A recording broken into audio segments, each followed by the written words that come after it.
નમસ્કાર સાથીઓ, સ્વાગત છે મિત્રો। લગભગ તમે લોકોએ નોટિસ કર્યું હશે કે કાલ રાતથી આપણું ટેલિગ્રામ, જો કે આપણું નહીં આખા દેશનું ટેલિગ્રામ બંધ થઈ ગયું છે। ઓકે, આ જ બાબતને લઈને આજે સવારમાં ન્યૂઝપેપરની અંદર એક સમાચાર આવ્યા છે। સમાચારની અંદર સ્પષ્ટ શબ્દોની અંદર આપણે લોકોને કીધું છે કે નીટ 2.0 ને લઈને તમને લોકોને ખ્યાલ છે કે 21મી જૂને ફરી વખત નીટની પરીક્ષા લેવાની છે। ઓકે, તો એને જ કીધું છે નીટ 2.0।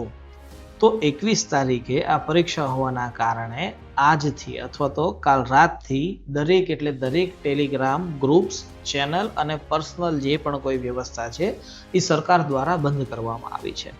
તો સવાલ અહીંયા એ ઊભો થાય છે કે ભાઈ આ બંધ ક્યાં સુધી રહેશે? તો કીધું છે કે લગભગ 22 તારીખ સુધી સમગ્ર ટેલિગ્રામ બંધ રહેશે।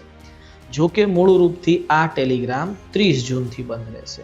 કારણ છે 22 તારીખે સામાન્ય ટેલિગ્રામ તો શરૂ થઈ જશે, પરંતુ જે પ્રીમિયમ ટેલિગ્રામ છે જેની અંદર આપણા મેસેજમાં આપણે એડિટિંગ કરી શકીએ અને આ બધી વ્યવસ્થા છે એ 30 જૂનથી પાછી ફરી વખત શરૂ થશે। ઓકે, સવાલ અહીંયા એ ઊભો થવો સ્વાભાવિક છે કે સર ટેલિગ્રામ બંધ કરો છો તો વોટ્સઅપ કેમ બંધ નથી કરતા નીટ 2.0 ને લઈને? તો અહીંયા સ્પષ્ટ શબ્દોની અંદર કીધું છે કે વોટ્સઅપ સામાન્ય રૂપથી ભારતીય નિયમોનું પાલન કરી રહ્યું છે। ત્યારબાદ તો કે વોટ્સઅપની ભારતની અંદર ઓફિસ પણ આવેલી છે।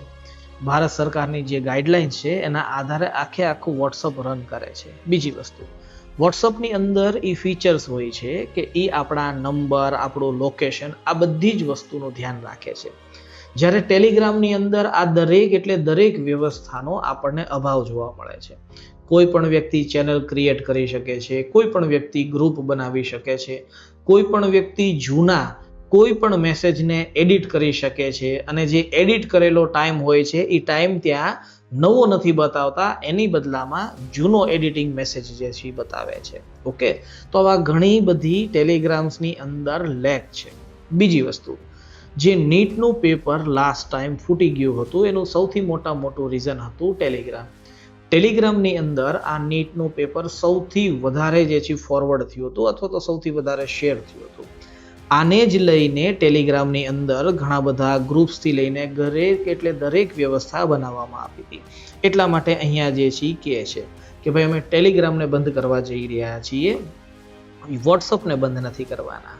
વોટ્સઅપની અંદર જો પેપર લીક કરવાનો પ્રયત્ન કરશે તો આપણને ખ્યાલ પણ આવી જશે, એટલા માટે। ઓકે, બીજી વસ્તુ, આનાથી ઘણા બધા લોકોને અસર થશે। સૌથી મોટી અસર તો આપણને લોકોને થવાની છે।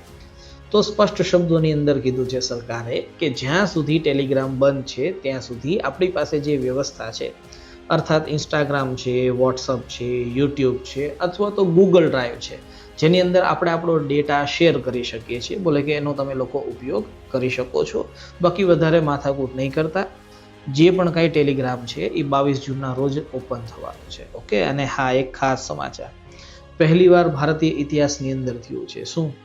તો કે સમગ્ર નીટના પેપરને એરફોર્સ દ્વારા એક સ્થાનેથી બીજા સ્થાને જે છે એ લઈ જવામાં આવ્યું। કદાચ કરંટ અફેરમાં પૂછી લે કે આ એરક્રાફ્ટ કયું હતું, તો કે C-17 એરક્રાફ્ટ હતું, જેના દ્વારા પેપર એક જગ્યાએથી બીજી જગ્યાએ સ્થાનાંતરણ કરવામાં આવ્યા છે। ઓકે, ગુજરાતની અંદર આ પેપર પહોંચી ચૂક્યા છે। જે પણ વિદ્યાર્થી મિત્રો નીટની એક્ઝામ આપી રહ્યા છે અથવા તો હવે જે 2.0 આપવાના છે એ દરેક વિદ્યાર્થી મિત્રોને અગાઉથી best of luck. Thank you very much.